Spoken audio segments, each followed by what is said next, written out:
follow-up video with brown flake unscented.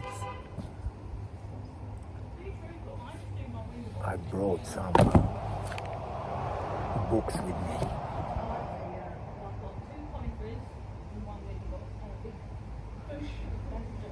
All that is necessary for the triumph of evil is for the good man to do nothing.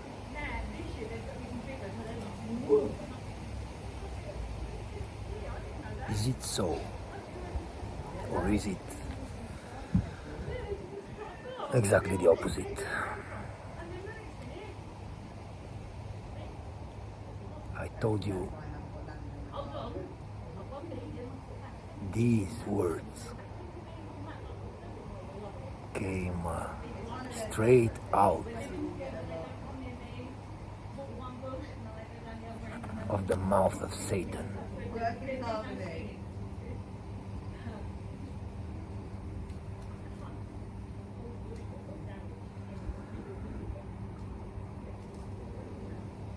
Let's look at an old story, a tragic story. I would say the greatest tragedy that ever happened on earth. A tragedy when a good man did something.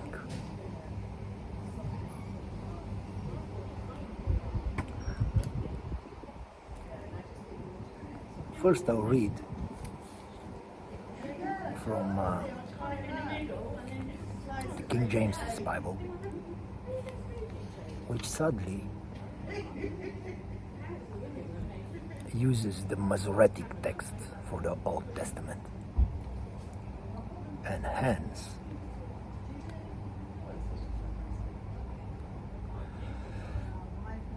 the translation is not very smooth.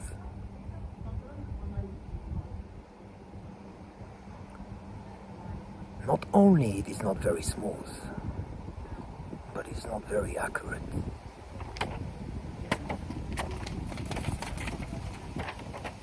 This is from 1875.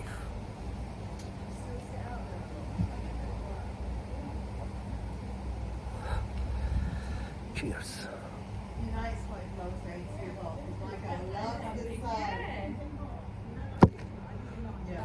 So, what really happened back then, and why these verses have been so deeply corrupted, and all the commentaries I've seen so far are full of shit.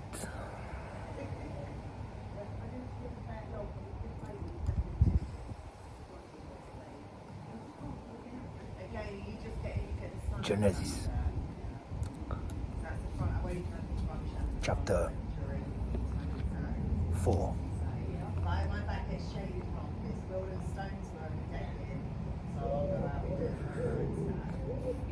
And Adam knew Eve, his wife, and she conceived, and bare Cain and said, I have gotten a man from the Lord. And she again bare his brother Abel. And Abel was a keeper of sheep, but Cain was a tiller of the ground. And in process of time, it came to pass that Cain brought of the fruit of the ground an offering unto the Lord. And Abel, he also brought of the firstling of his flock, and of the fat thereof. And the Lord had respect unto Abel and his offering, But unto Cain and his offering he had not respect.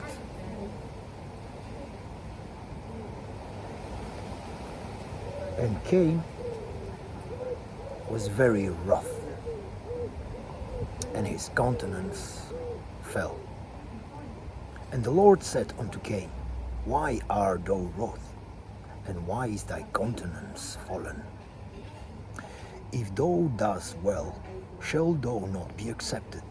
And if thou dost not well, sin lieth at the door. And unto thee shall be his desire, and thou shalt rule over him.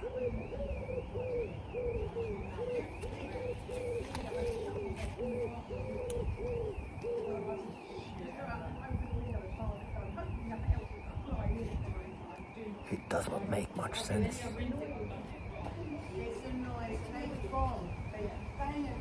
When I first read it,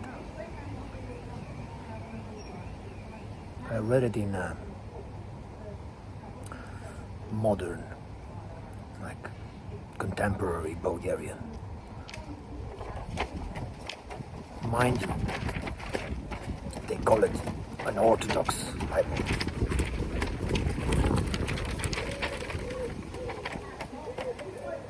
But it sounds pretty much like that.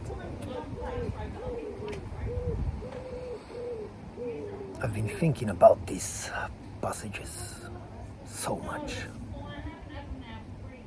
and I could not work them out until I got a copy of the proper text in Old Church Slavonic,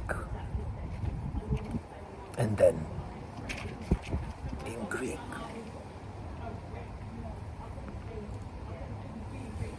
Not in New Greek. I haven't looked at the modern Greek, but I'm pretty sure it's fucked up, just like all the rest of the modern editions.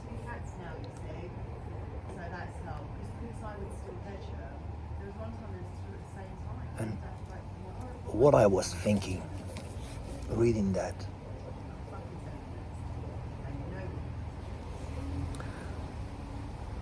both of them, Cain and Abel, offer a sacrifice to the Lord. Mind you, nobody has asked them to do so. They've done it on their own accord.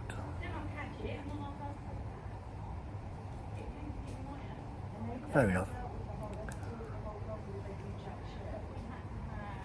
And each of them is offering whatever he has.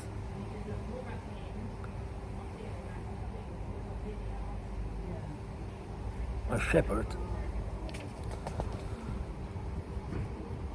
slaughters animals, and the tiller of the ground offers the fruit of the ground. Now, I immediately sympathized with Cain.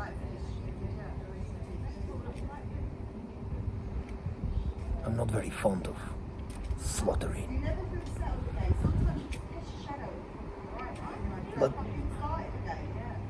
that's not even the point.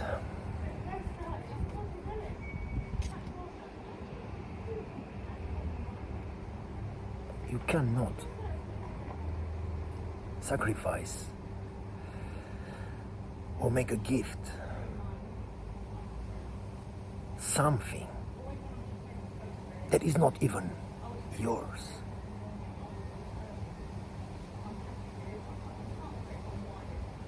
The fruit, the sheep, the animal, they all belong to God anyway. What can you sacrifice? which is yours, truly yours.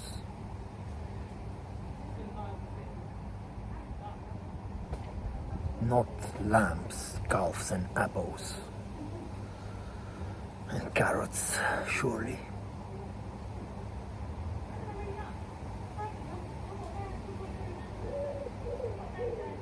It's thought and prayer.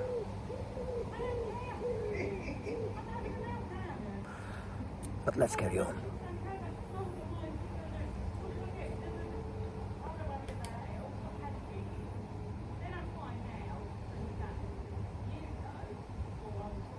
Here is the important part.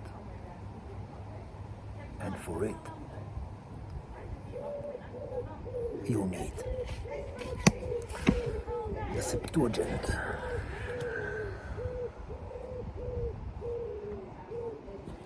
I suggest get a copy.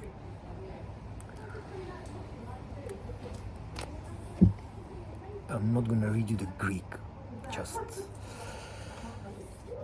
the English translation, which is quite good.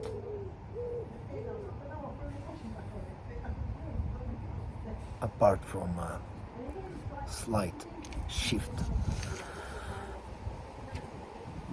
in the order of the words, but not bad. And Adam knew Eve, his wife, and she conceived and brought forth Cain, and said, I have gained a man through God.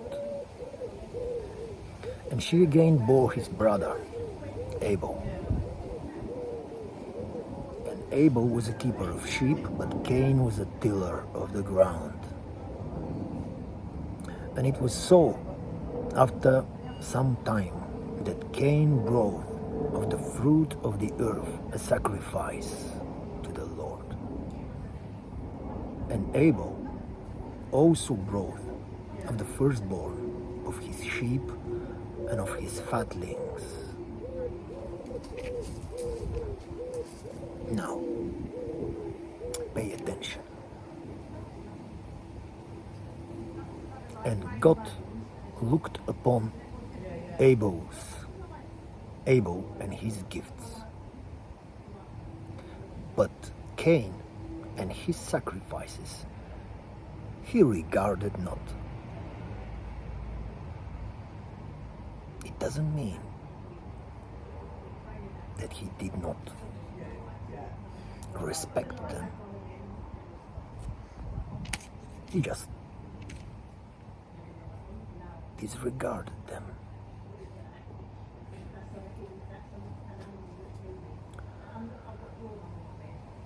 And Cain was exceedingly sorrowful, and his countenance fell. And the Lord said to Cain, Why art thou became very sorrowful? And why is thy countenance fallen?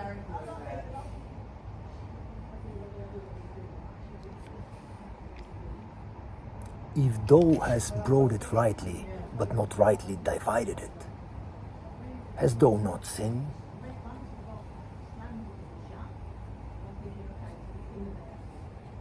How plain is that? He wasn't displeased or angry with Cain. And then, be still, to thee shall be his submission, and thou shalt rule over him. He's not talking about the sin that lies at the door. There is no mentioning of that here. He's talking about his brother.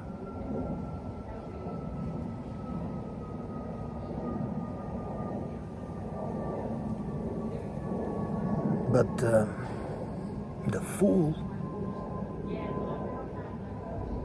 didn't get it. He did right. He offered what he had. But he did not divide it rightly.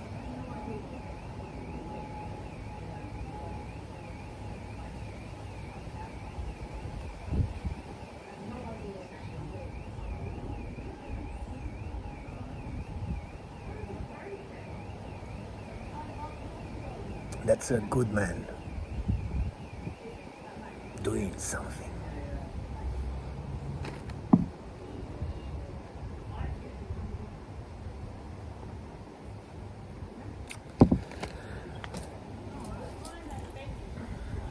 Are you a good man? Are you?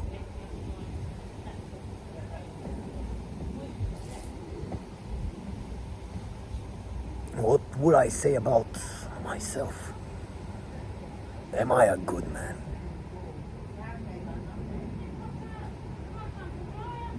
I'll be silent. I'll be quiet.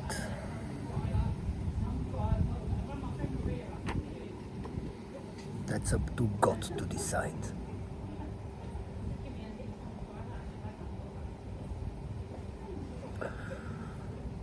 You cannot change this world. The planet bullshit. No matter what you do. Especially by revolting or voting or supporting any governments or rulers. You gotta do what is right and lift up your head and carry on no matter what.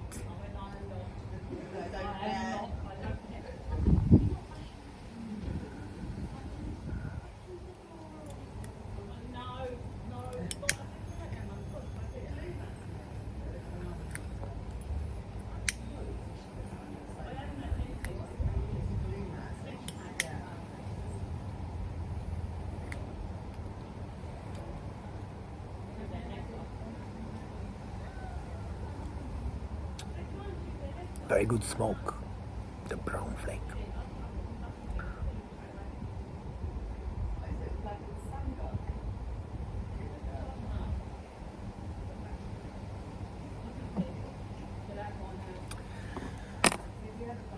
I meant to show you something else. That's what you need. That's the proper Greek text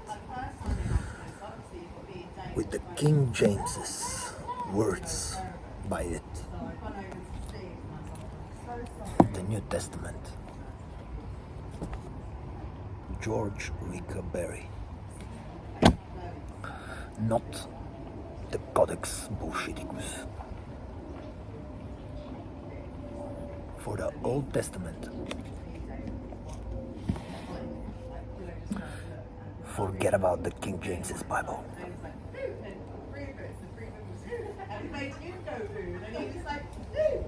Get the Septuagint.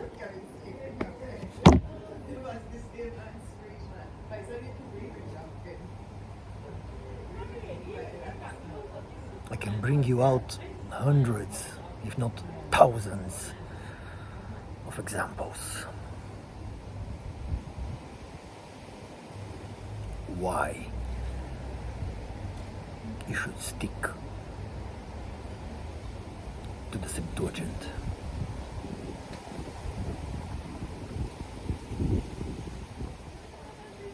At least until the time comes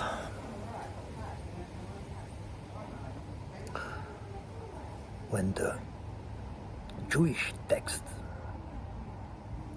from which the Septuagint was translated comes back to light.